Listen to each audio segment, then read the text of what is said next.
Muito bem, vamos lá para o nosso livro então, Reportagens de Além Túmulo. Nós vamos hoje para mais duas histórias. A Crente Interessada, a história número 32, e Obsessão Desconhecida, o número 33. Depois nós temos a 34, a Conselheira Invigilante, e o 35, Proselitismo de Arrastamento, que são as duas últimas histórias aqui, os dois últimos artigos, né, trazidos por Humberto de Campos para nós. Então, a Crente Interessada, vamos lá aqui então, seguir aqui com a história dela. Dona Marcela Fonseca vivia os últimos instantes na Terra. Não obstante a gravidade do seu estado orgânico, a moribunda mantinha singular lucidez e dirigia-se à família com voz comovedora. A confiança em Deus não me abandonará. A celeste misericórdia nunca desatendeu minhas rogativas. O Mestre Divino estará comigo na transição dolorosa. Alguns parentes choravam em tom discreto, buscando em vão reter as lágrimas no amarguroso adeus. Não chorem, meus amigos, consolava-os Dona Marcela. O espírito de minha mãe, que tantas vezes ha socorrido minha alma, há de estender-me os braços generosos. Há mais de 30 dias sofro neste leito pesado de tormentos físicos. Que representa a morte, senão a desejada bênção para mim, que estou ansiosa de liberdade e de novos mundos. Se me for permitido, voltarei muito breve a confortá-los. Não esquecerei os companheiros em tarefas porvindouras. Creio que a morte não me oferecerá dilacerações, além da saudade natural por motivo de afastamento. Sempre guardei minha crença em Deus, não só na qualidade de católica e protestante, como também no que se refere ao Espiritismo, que abracei tomada de sincera confiança, com o mesmo fervor de minha assistência às missas e cultos evangélicos. Dei-me às nossas sessões, esperando assim que nada me falte nos caminhos do além. Devemos aguardar as esferas felizes, os mundos de repouso e redenção. Os familiares presentes choravam comovidíssimos. Dona Marcela calou-se. Depois de longos minutos de meditação, pediu fossem recebidas súplicas à providência divina, acompanhando-as em silêncio. Suor gelado banhava-lhe o corpo, emagrecido, e pouco a pouco perceberam os circunstantes que a moribunda exalava os últimos suspiros. Qual sucede na maioria dos casos, portas adentro da sociedade comum, a câmara mortuária transformou-se imediatamente em zona de prantos angustiosos, onde os que não choravam se referiam em voz alta às virtudes da morte e em surdina aos seus defeitos. A desencarnada, contudo, não mais permanecia no ambiente de velhos desentendimentos, reiteradas dissimulações. Sentia-se bafejada por sono caricioso e leve, após a crise orgânica destruidora. Branda sensação de repouso adormentara-lhe o coração. Sem poder, todavia, explicar quanto durara aquele estado de tranquilidade espiritual, Dona Marcela despertou num leito muito limpo, mas extremamente desguarnecido de conforto.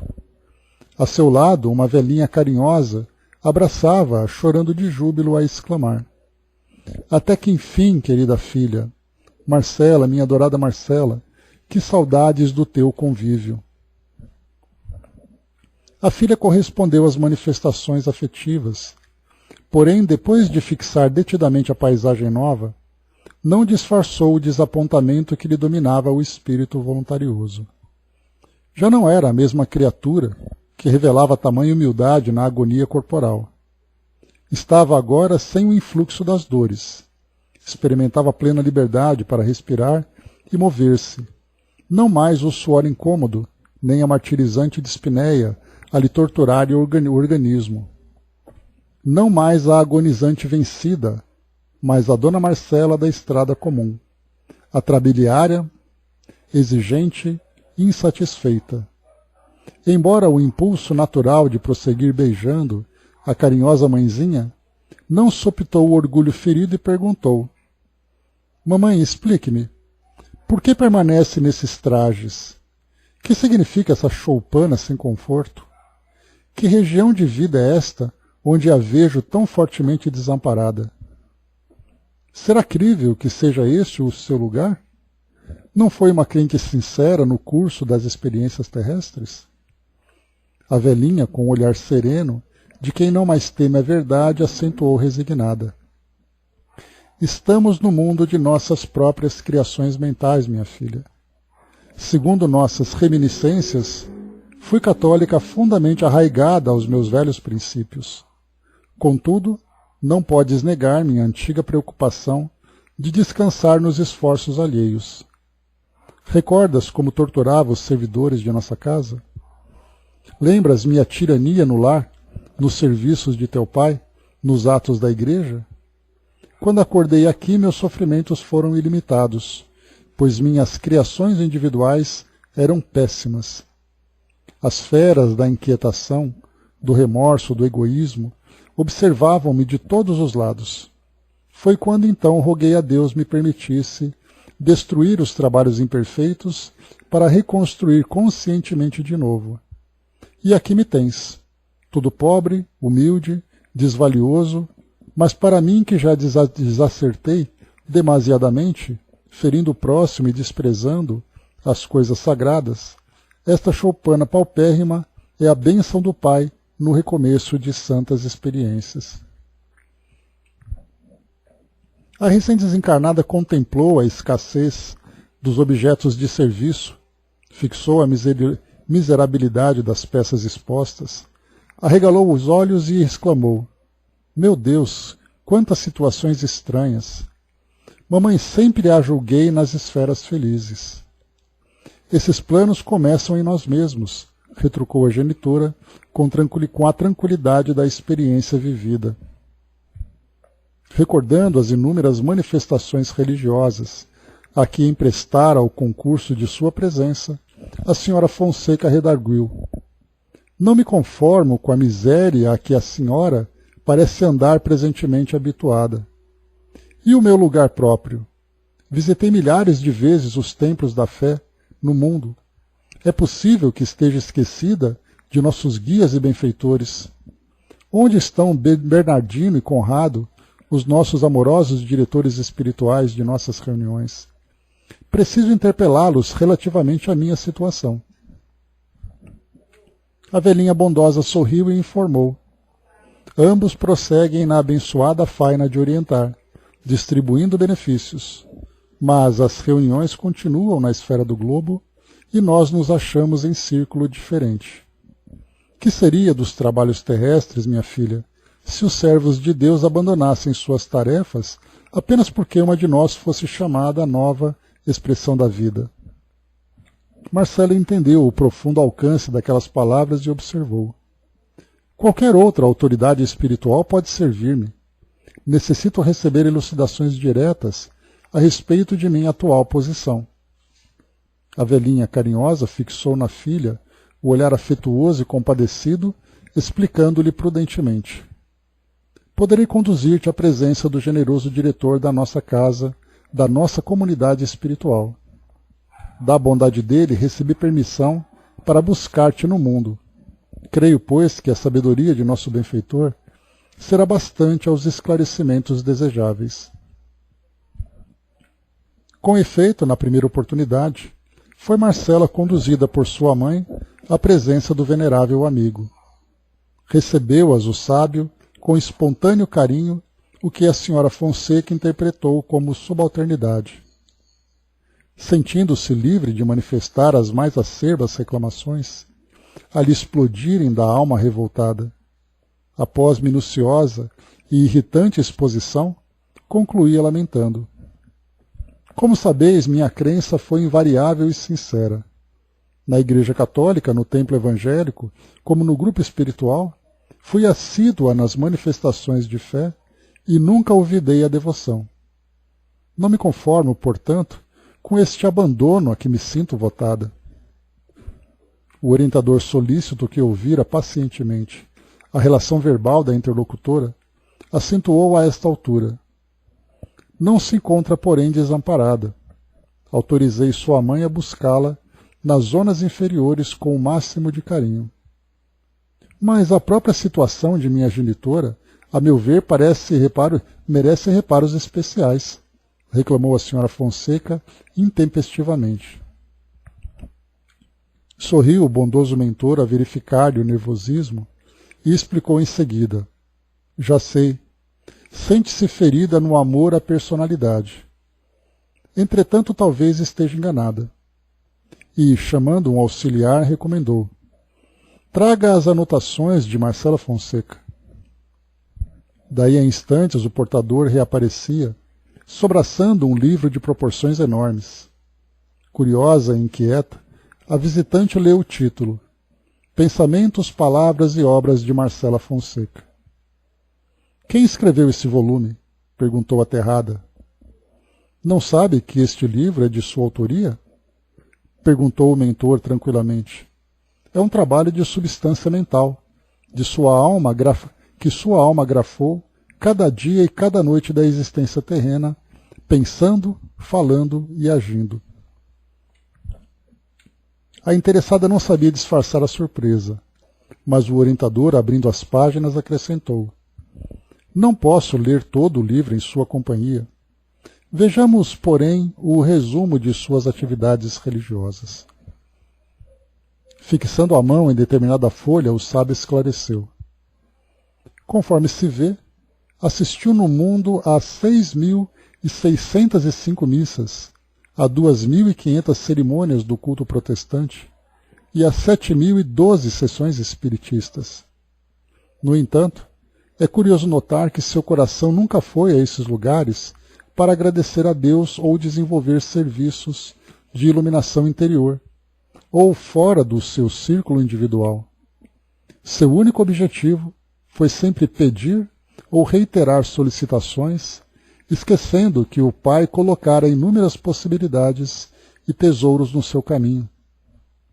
Recitando fórmulas, cantando hinos ou concentrando-se na meditação, somente houve um propósito em sua fé, o pedido. Mudou rotulagens, mas não transformou seu íntimo. Ante o assombro de Marcela, o sábio continuava generoso. É justo pedir. Entretanto, é preciso igualmente saber receber as dádivas e distribuí-las. A própria natureza oferece as mais profundas lições nesse sentido. Deus dá sempre. A fonte recebe as águas e espalha os regatos cristalinos. A árvore alcança o benefício da seiva e produz flores e frutos. O mar detém a corrente dos rios e faz a nuvem que fecunda a terra. As montanhas guardam as rochas e estabelecem a segurança dos vales. Somente os homens costumam receber sem dar coisa alguma. Mas, concluiu o sábio orientador, não disponho de tempo para prosseguir na leitura. Finda está, reunirá os volumes aos arquivos da casa. A senhora Fonseca iniciou o serviço de recapitulação das próprias reminiscências e só terminou daí a 5 meses. Extremamente desapontada, restituiu o livro enorme e, após a encorajadora advertência do magnânimo diretor espiritual, explicou-se humilhada. Sempre fui sincera em minha crença. Sim, minha filha, mas a crença fiel deve ser lição viva do espírito de serviço. Sua convicção é incontestável.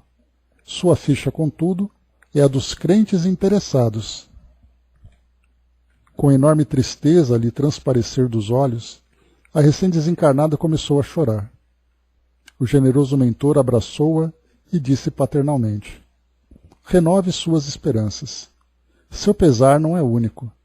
Existem coletividades numerosas nas suas condições. Além disso, há fichas muito piores que a sua, em matéria de fé religiosa, como, por exemplo, a dos simoníacos, mentirosos e investigadores sem consciência. Anime-se e continue confiando em Deus. Reconhecendo a própria indigência, Marcela recebeu o acolhimento pobre de sua mãe como verdadeira bênção celestial. Todavia, a nota mais interessante foi a sua primeira visita ao círculo dos irmãos encarnados. Em plena sessão, contou a experiência comovedora e relacionou as surpresas que lhe haviam aguardado o coração no plano espiritual. Sua história era palpitante de realidade, mas todos os presentes lembraram a velha Dona Marcela Fonseca e concordaram entre si que a manifestação era de um espírito mistificador. Então, Humberto de Campos, assinando aqui para nós, essa mensagem à crente interessada. E esse interesse a que se refere o título fala exatamente dos interesses próprios, dos interesses individuais, dos interesses egoístas. Bom dia, Maza. E não raras vezes nós encontramos, já inclusive vimos isso em alguns textos, religiosos convictos, protestantes, evangélicos, católicos, espíritas, que chegando no mundo espiritual se deparam com a grande decepção de terem vivido uma religião protocolar, uma fé protocolar, muitas vezes convicta, como aqui mostra a Dona Marcela Fonseca, porque ela realmente ia com sinceridade, ia com convicção, porém se equivocava no objetivo. Porque quando nós elegemos, por exemplo, uma religião, uma escola do espírito, como sendo ali o nosso objeto de profissão de fé, nós temos os nossos objetivos. Eu vou até aquela instituição com esse objetivo. Meu objetivo é cobrar, meu objetivo é pedir, ou meu objetivo é agradecer, ou meu objetivo é servir. Então, quando nós vamos com essa convicção de que eu estou cumprindo com todos os meus rituais, com todos os meus compromissos e protocolos, eu estou sincero naquilo que eu estou fazendo. Só que o grande problema é quando nós não sabemos viver aquela filosofia de acordo com o seu propósito maior, que é o nosso crescimento espiritual. Então nós imaginamos quantos e quantos, a gente lembra, por exemplo, André Luiz, no livro Libertação, quando ele acompanhava a Margarida, a nossa personagem, e ela então, uma jovem obsediada gravemente num processo destrutivo, muito rigoroso que ela estava vivenciando, perseguida por 3 espíritos na condição de obsessores, e ela então um dia pediu para que fosse participar de uma missa católica. E André Luiz, então, e mais um mentor, eu não me lembro se era Alexandre o nome dele, mas acompanharam, então, os dois, acompanharam Margarida até a igreja. E na igreja nós lembramos que André Luiz observava a postura mental, a postura de fé de cada um dos presentes naquele culto, observando que nem o próprio sacerdote estava sintonizado com os planos mais altos diante daquilo que ele fazia, diante daquilo que ele dizia. Todos ali estavam de corpo presentes, mas cada um ali vivendo o seu momento de pensamento nas rotinas, no cotidiano, nos interesses, nas preocupações, mas ninguém estava de corpo presente. E quando uma pequena senhora irradiava mentalmente ali uma luz que mostrava que ela estava sintonizada, rapidamente essa luz se apagou. E aí nós vemos então, para quem frequenta, ou para quem observa nos programas que mostram esses cultos religiosos, nós vemos então aqueles templos lotados. 200, 300, 500 pessoas naqueles templos que parecem não ter fim de tão grandes que são. E quantos ali estão presentes espiritualmente? Quantos estão ali, estão de fato sintonizados com as esferas mais elevadas, vivendo a sua experiência de crescimento espiritual? Porque, como foi colocado para nós aqui, o objetivo da nossa fé maior é o servir, e não ser servido. E como a gente já lembrou em outras oportunidades, Quantas vezes nós buscamos a nossa religião, a nossa crença, a nossa filosofia, como ponto de fuga da nossa realidade, e não como o entreposto de abastecimento para o nosso fortalecimento diante das experiências da vida. Então eu vou para o mundo, para a religião, eu vou para a igreja, para o culto, para o compromisso, para fugir do mundo que eu detesto, para fugir do mundo que me incomoda. E aí nós temos aqueles que são os seguidores e aqueles que são não apenas seguidores, mas são trabalhadores, são pessoas comprometidas com a religião, sacerdotes, trabalhadores de um modo geral. E quantos ali estão vivendo de fato essa experiência de comunhão com o mais alto, o serviço de Jesus, por exemplo, para nós que somos cristãos? Quantos são aqueles que de outras religiões, porque quando nós falamos dos cristãos, nós falamos da nossa realidade. Mas nós vamos, por exemplo, para o Oriente Médio, onde nós temos as mesquitas, as sinagogas lotadas de pessoas, que vão ali muitas vezes para pedir a destruição do outro irmão. Porque não existe desafio maior do que nós encontrarmos, por exemplo, religiosos em ambiente de guerra. Que, trazendo para uma realidade nossa, algo muito mais suave, digamos assim, é quando nós vemos, por exemplo, dois times de futebol disputando um campeonato, uma final, os jogadores fazem aquele círculo, dão as mãos, fazem uma prece pedindo a vitória. Cada um pedindo a vitória para si. Fazem aquela prece fervorosa, vemos os jogadores ali, especialmente quando são evangélicos, né, que eles têm ali uma demonstração na postura muito mais característica, né, quando eles simulam, por exemplo, uma falta, fazem um gol, ajoelham e apontam para o céu. Quantos são aqueles que trabalham, nós falamos das mesquitas, igrejas e sinagogas, mas vamos aqui para o nosso ambiente, que é o centro espírita.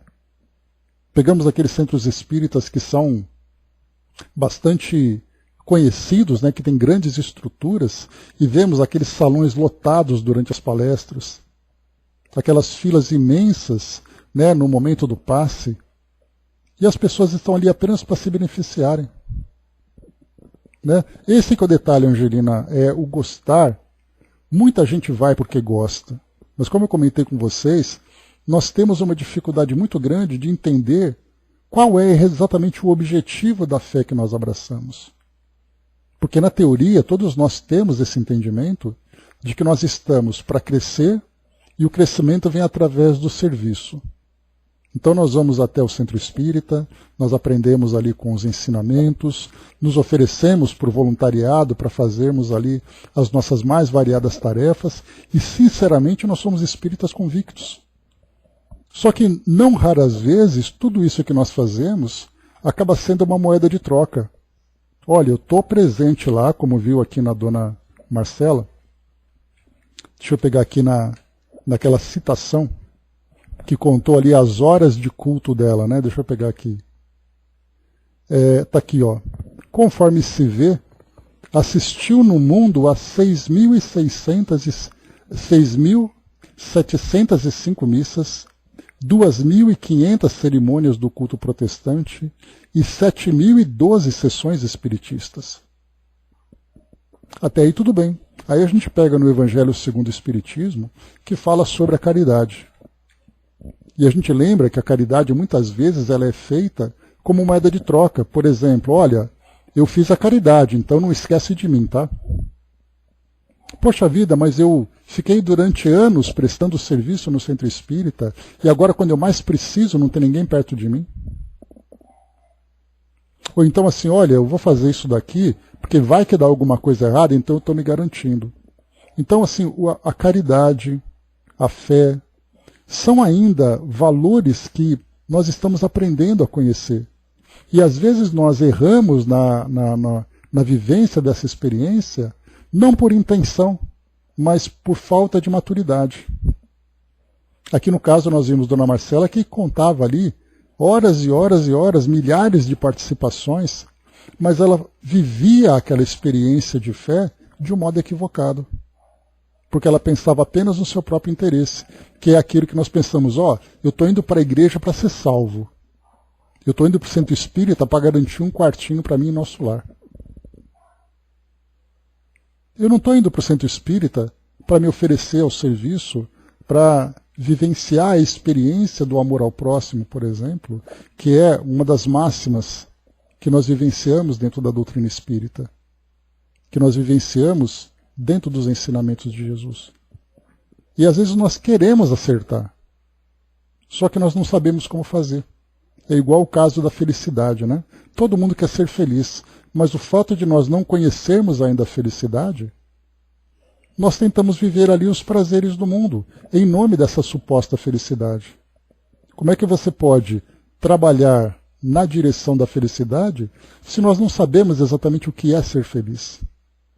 Porque nós estamos num processo de aprendizado. E são valores tão nobres, tão elevados, que estão tão acima da nossa capacidade, que nós tentamos alcançar, só que nós não sabemos ainda fazer. E é exatamente através do estudo, do entendimento, que nós estamos a cada dia compreendendo através dos exemplos, através dos ensinamentos, das orientações, mostrando para nós os caminhos. E conforme a gente vai acertando, vai mostrando para nós exatamente esse crescimento que nós queremos. Olha, eu aprendi, eu entendi, estou fazendo isso porque eu sei que esse é o caminho certo. Então, quer dizer, todos nós, em todas as filosofias, nós temos ali o nosso tempo de aprendizado. Mas o mundo exerce sobre nós uma influência que acaba muitas vezes nos desviando desse objetivo. Eu quero ser feliz, e o mundo me mostra o que é ser feliz nas propagandas da televisão, nas publicações nas redes sociais. Todo mundo está mostrando a sua felicidade. Aí eu penso, poxa vida, eu também quero ser feliz assim. Aí depois vêm os instrutores e falam que a felicidade é uma conquista do espírito, e não uma conquista de material, não uma conquista social. Então, quer dizer, nós estamos como que nadando contra uma correnteza muito poderosa, que é a correnteza da influência do meio onde nós vivemos. Né? A Angelina colocou, né, para mim é um prazer, né, quando posso, chego antes, né, para ouvir as pessoas. Né, pois a gente tenta fazer sempre o certo, né? Sempre tenta fazer com que a vivência nossa dentro da doutrina espírita, que é uma filosofia que nós amamos tanto, seja para nós proveitosa, porque nós podemos crescer e ajudar a crescer, servir da melhor forma. Os nossos trabalhos, por exemplo, nós fazemos com muito amor. Só que aí a gente se pergunta ainda, será que esse amor é o suficiente por meu entendimento diante daquilo que eu estou fazendo? Dudu colocou, né, sabe, né, eu como médium, vidente, já vi um salão cheio, e alguns que dormiam tinham um amigo espiritual ao seu lado, irradiando luz, enquanto outros, alguns do seu lado, um parente que se mostrava raivoso, onde eu via pelo rosto daquele espírito, para obsediar até mesmo num salão cheio, né, e com espíritos na mesma casa, percebendo sem ajudar aquele que pensava que estava bem, porque estava ali naquela casa de luz. Mas a coisa não era bem assim, bem como eu queria, né? Vi muito isso, né? Só que aquele obsessor estava sendo visto pelos mentores da casa, né? Então a gente lembra, né, que o acesso ao centro espírita, ele é um acesso dos dois mundos. A proteção que existe é para evitar os ataques, né? Mas todos, principalmente esses espíritos, que fazem companhia para os frequentadores, eles também são ali recebidos e atendidos, né? Então aqui, bacana, Angelina. Então aqui no final, o que detalhe que a gente percebe é que aqui no final, Humberto de Campos conta para nós assim, todavia, aqui em cima, né? Reconhecendo a própria indigência, Marcela recebeu o acolhimento pobre de sua mãe, como verdadeira bênção celestial.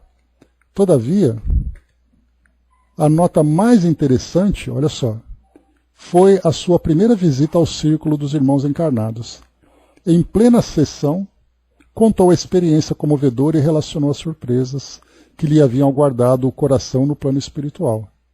Sua história era palpitante de realidade, mas todos os presentes lembraram a velha Dona Marcela Fonseca e concordaram entre si que a manifestação era de um espírito mistificador. Porque diante da visão dos encarnados, ela era uma santa encarnada. Ela era uma santa pelo fato de estar sempre presente, falando, né? A gente já viu, inclusive, estudando com Manuel Filomeno de Miranda, não lembro o livro exatamente, né? Eu sempre confundo os títulos, mas aquele livro que falava daquele hospital, que acolhia espíritos, o Hospital Esperança, né? Que acolhia aqueles médiums, aqueles trabalhadores espíritas fracassados. Quer dizer, não, ele é médium porque ele escreveu tantos livros, porque tantas e tantas horas de palestras, apresentava, né, aquele crachá de fundador de centro espírita, aquela coisa toda, e quando chega no mundo espiritual ele chega como um mendigo. Porque, na verdade, ele era como foi colocado uma vez pelo próprio Humberto de Campos, espírita de gabinete. Né? É aquele espírita profissional, que ele é um bom administrador, ele é um bom orador, mas ele não vivencia a filosofia. E quando chega no mundo espiritual, ele chega exatamente com esse mesmo desapontamento que a dona Marcela chegou. Poxa vida, mas eu fiz tanta coisa, é assim que eu sou recebido? Eu quero falar com o mentor para poder ter alguma explicação, porque eu fiz tudo certo. Só que esse certo é dentro do entendimento limitado que ele e todos nós ainda temos. Para mim, eu estou fazendo certo. Assim como nós encontramos, pegando, né, esses exemplos mais contundentes que nós temos, esses irmãos radicais de outras religiões que atacam os outros em nome da fé. Ele está fazendo certo. Ele é um soldado do exército de Deus. E para isso ele tem que combater os infiéis. E ele está fazendo isso com convicção. Assim como nos casos mais extremos, aqueles irmãos que são homens-bomba, por exemplo, aqueles que foram inquisidores no passado, eles faziam aquilo com convicção. Me lembra até de uma história que nós lemos de um padre, um jovem padre, que ele era da Inquisição. E as pessoas que foram ali executadas, perseguidas, ele fazia isso porque a religião dele, na época a igreja dizia que esse era o trabalho dele. E ele fazia com toda sinceridade. E a gente vai lembrar de Hannah Arendt, que é aquela filósofa judia que foi para os Estados Unidos durante aquele período da Segunda Guerra, e ele escreveu sobre aquele comandante de um campo de concentração. Pensou, né, Jerusa? Pensou naquele campo de concentração, ele era o comandante de um campo de concentração, e quando ele chegava no julgamento dele, porque ele foi executado, né, ele foi enforcado, né, por causa dos crimes de guerra, mas ele falava assim, mas eu não fiz nada errado. Me colocaram para administrar aquele campo e eu fiz aquilo. O que eu fiz de errado? Eu só cumpri ordens. Então a gente percebe que o nosso entendimento a respeito da interpretação dos valores do mundo é ainda muito limitado ao mundo físico, aos nossos sentimentos ainda tão primitivos, ao nosso egoísmo. Aquele religioso que no púlpito ataca as outras religiões. A gente lembra, né, por exemplo, pegando quantos e quantos foram aqueles religiosos que atacaram Kardec, aqueles religiosos que atacaram o Chico, por exemplo, mesmo diante daquilo que ele fazia. Eles faziam dizendo, eu estou fazendo o meu papel, eu estou defendendo os valores divinos, eu estou defendendo os valores da minha igreja, mas sem se dar conta que aquilo que ele estava fazendo é errado. E isso mostra para nós ainda o quanto nós somos ainda imaturos e muitas vezes erramos pela ignorância. Eu ia dizer inocência, né? Talvez é um erro inocente no sentido de nós não sabermos o que está fazendo, mas ignorantes com relação ao real propósito da fé. Porque a gente lembra que as religiões, lembrando no Livro dos Espíritos, que nós vamos estudar ali na parte 3ª, fala sobre as paixões. Religião, aquele velho ditado, né, aquele velho jargão que nós sempre comentamos, né? Futebol, religião não se discute. Por que isso tudo? Não, futebol, religião e política não se discutem. Por quê? Porque são tipos de vivências que nós temos aqui no mundo físico que nos tomam com uma paixão muito profunda, com uma paixão muito intensa. E uma paixão, quando ela é um cavalo desgovernado, como dizem os espíritos, os nossos instrutores, ela causa estragos.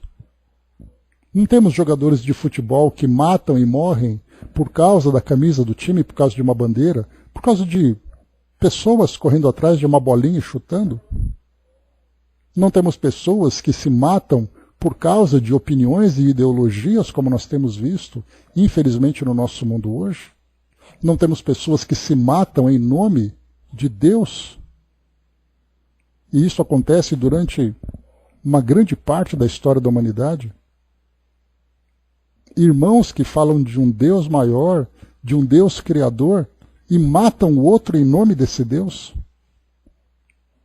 E isso mostra exatamente o estado, ou o status do nosso mundo hoje de provas e expiações, que não é apenas um mundo de provas e expiações no sentido de ser um mundo de castigos e grandes e dolorosas experiências de redenção ou de resgate. As provas e as expiações chegam para nós não porque o mundo é de provas e expiações, é porque o modo como nós vivemos gera provas e expiações. As expiações são o quê?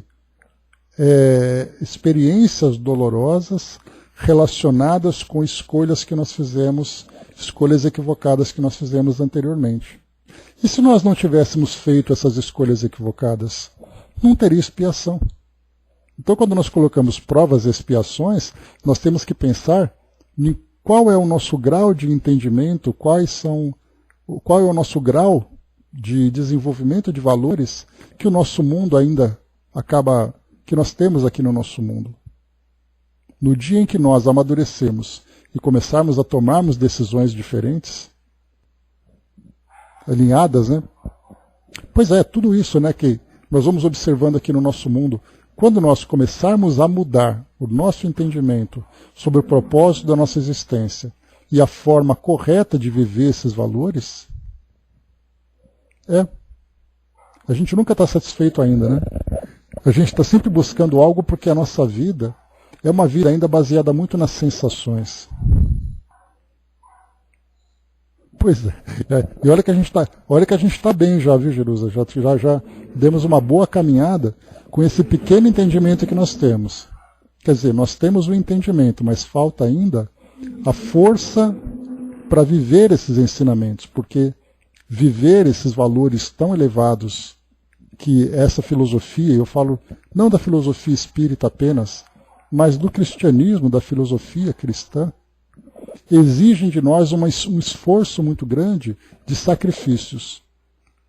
Sacrifícios das ideias equivocadas, sacrifícios das palavras que machucam, sacrifícios das atitudes que destroem. Porque isso para nós é prazeroso, é gostoso falar mal dos outros. É gostoso fazer críticas. É gostoso a nossa imposição sobre o outro. Então o egoísmo para nós ainda é aquele chocolate quentinho gostoso que saboreia a nossa boca. E nós vamos ter que abrir mão desse prazer para poder conhecer novos paladares espirituais, digamos assim. Para entender a felicidade de uma outra perspectiva. Enquanto nós vivermos ainda em função de sensações, nós sofreremos as consequências pelas escolhas que nós fazemos. Por isso, então, a história de Dona Marcela, finalizando aqui a nossa reflexão, a crente interessada, né, ela tinha interesse nela mesma, interesse em pedir, interesse em satisfazer os seus próprios, interesse em satisfazer os próprios interesses, com o perdão da redundância.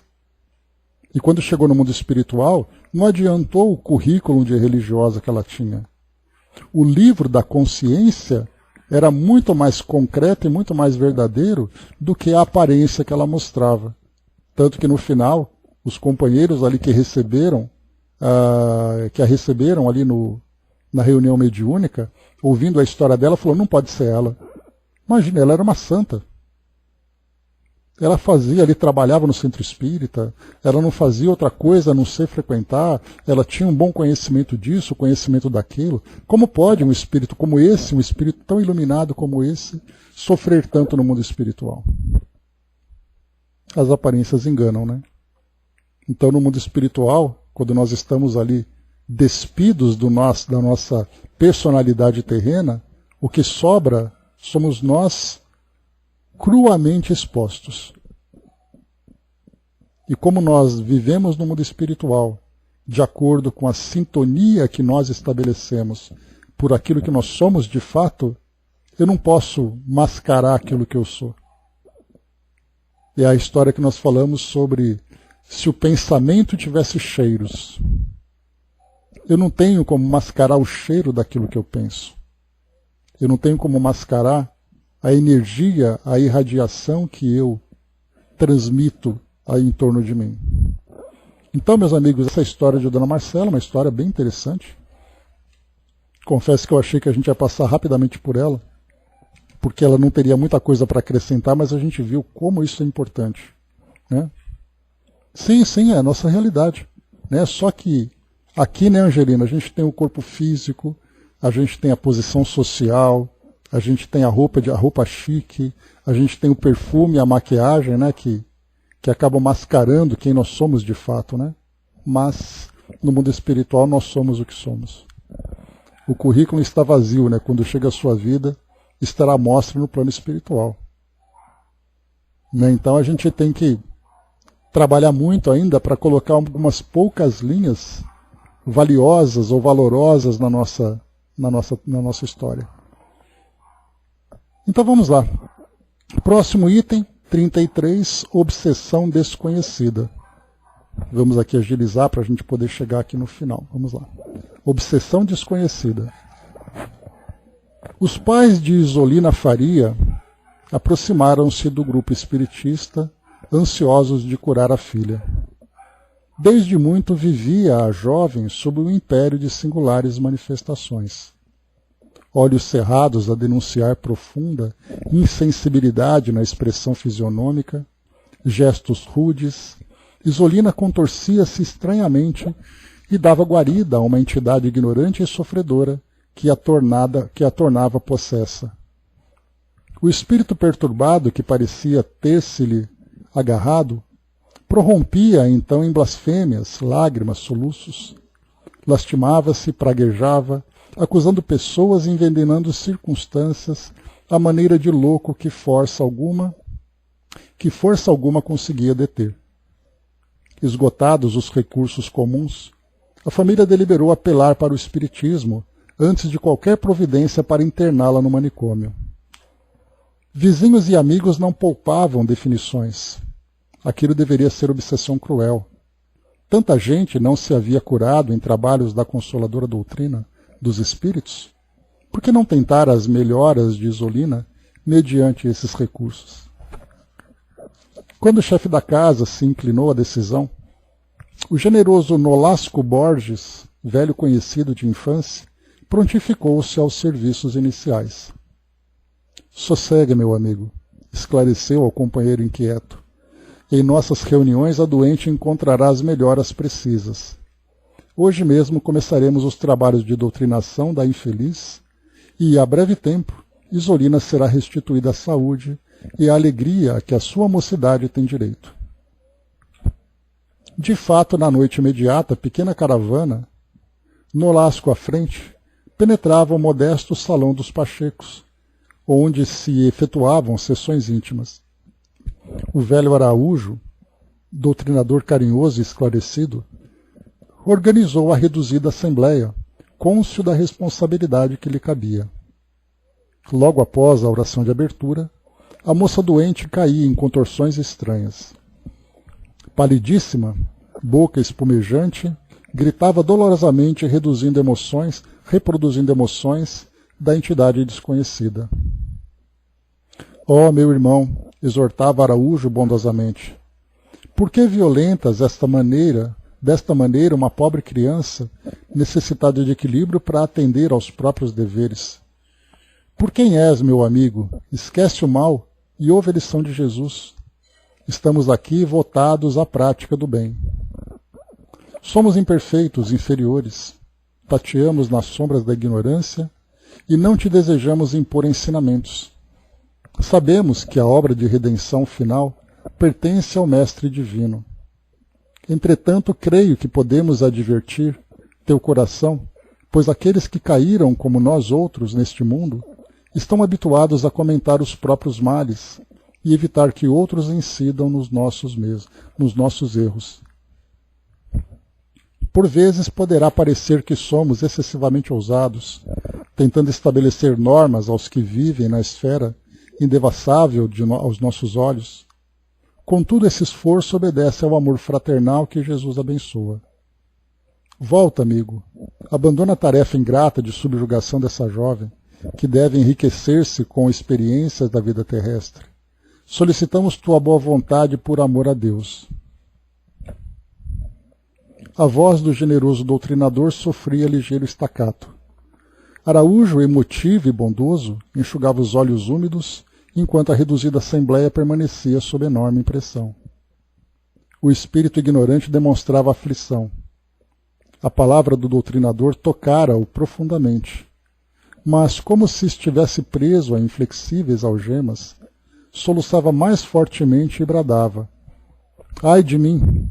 Não posso, não posso. Não podes? Tornava Araújo dedicado.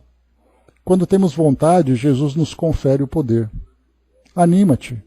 Por que perseverar no sofrimento do mal, quando o bem nos oferta alegrias eternas? Levantemo-nos para Deus, edificando-nos na própria fraqueza. Se guardas reminiscências amargas, esconde-as de ti, desfaze-te do vinagre acumulado no coração. Se foste ofendido, perdoa. Se as feridas te reclamam vingança, aplica-lhes o bálsamo do amor que sabe viver da esperança em Cristo. O corpo frágil da jovem contorcia-se violentamente, ao passo que o sofredor murmurava em pranto: sou infame, desventurado, não posso, não posso. As reuniões de esclarecimento prosseguiam, sem alteração. 2 vezes por semana, agrupavam-se os companheiros, repetindo-se as mesmas cenas. Araújo não podia ser mais generoso. Ensinava bondosamente, como quem sabe corrigir amando. A entidade perturbadora, porém, não correspondia ao esforço, senão com gritos, protestos e soluços, de causar dó. Decorridos alguns meses, a pequena assembleia começou a impacientar-se. Tão logo se manifestava o infeliz, formavam-se pensamentos contrários à simpatia fraternal. Na opinião da maioria, aquele espírito requisitava punições e conselhos ásperos.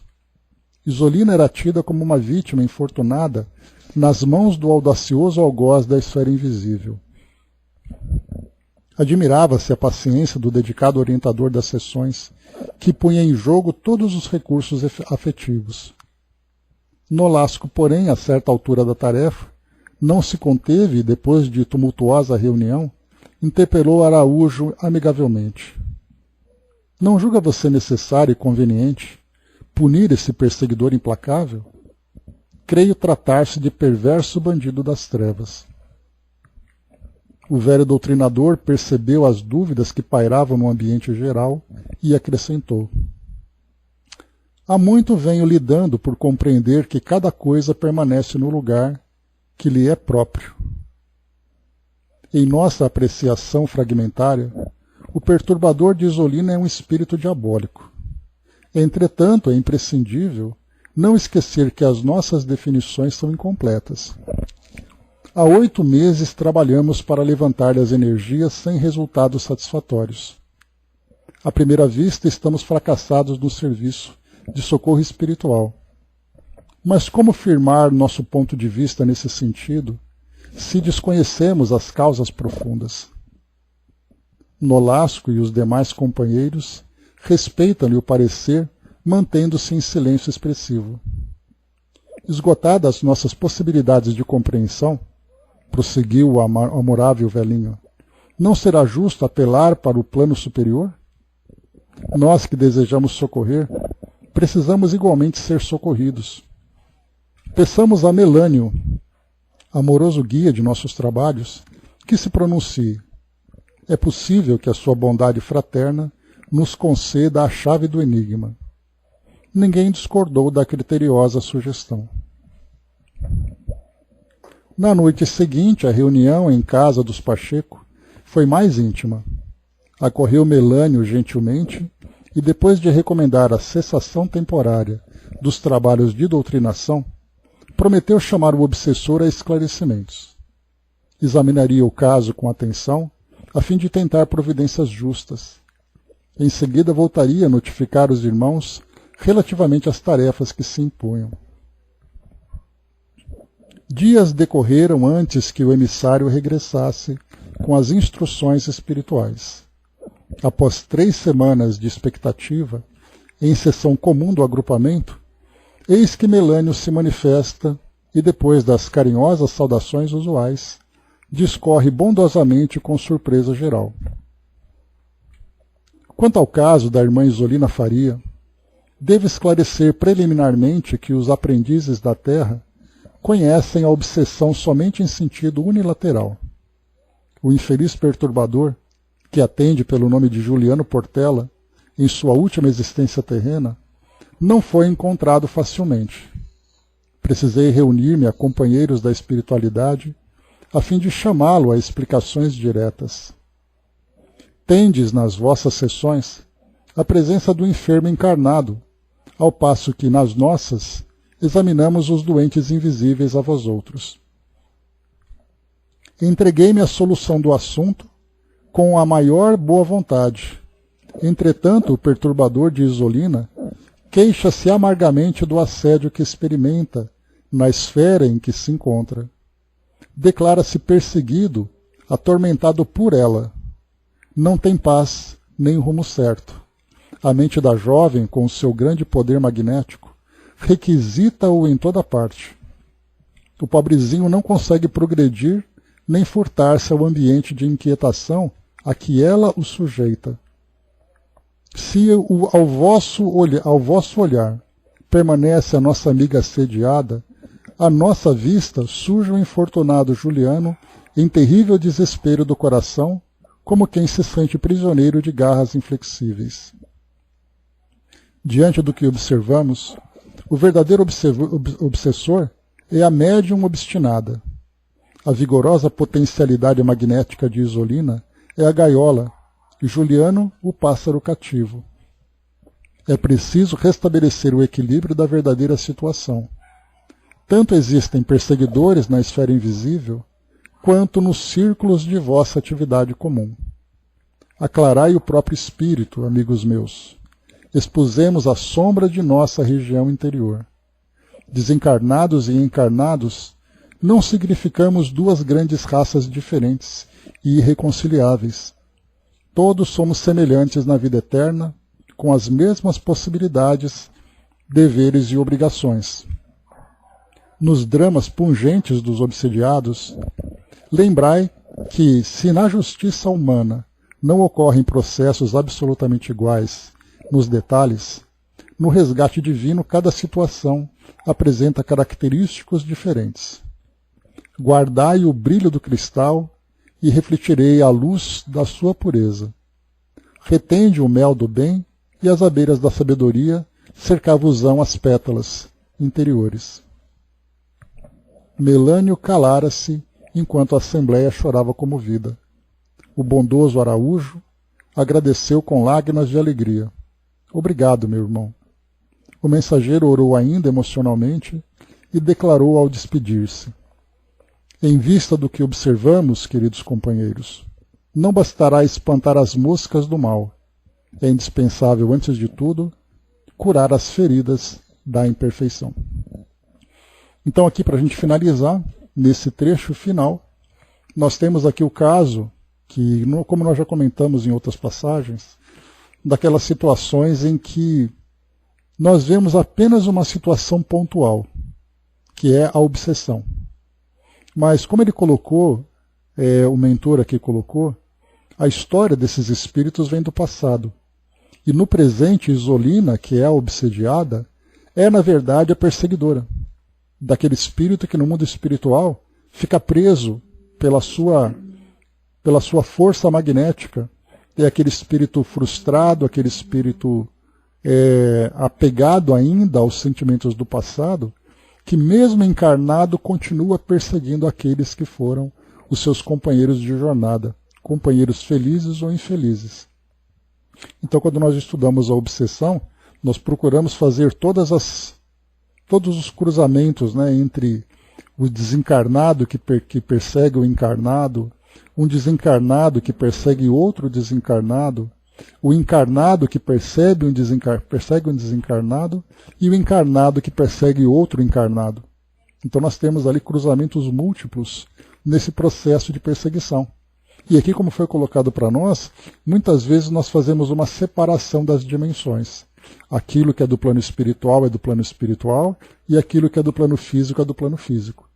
Mas, na verdade, como espíritos que somos, não importa qual esfera nós estejamos, nós continuamos sendo espíritos, continuamos nos relacionando, principalmente no campo mental. Não importa em que dimensão nós estamos. Então, o fato de nós estarmos encarnados não tira de nós a condição de espíritos. E o fato de estarem desencarnados não tira dos espíritos a sua condição de pessoas. Então nós estamos ali o tempo todo nos relacionando entre as dimensões, ou mesmo dentro das próprias dimensões. Então aqui mostra um espírito adoecido perseguindo um outro espírito desencarnado. Então temos ali esse caso para ilustrar aqui mais uma vez esse aprendizado para todos nós. Então é isso, meus amigos. Fechando por aqui o nosso trabalho de hoje. Mais duas histórias aqui para nos trazer essa visão mais profunda do mundo espiritual, trazendo aqui as angústias,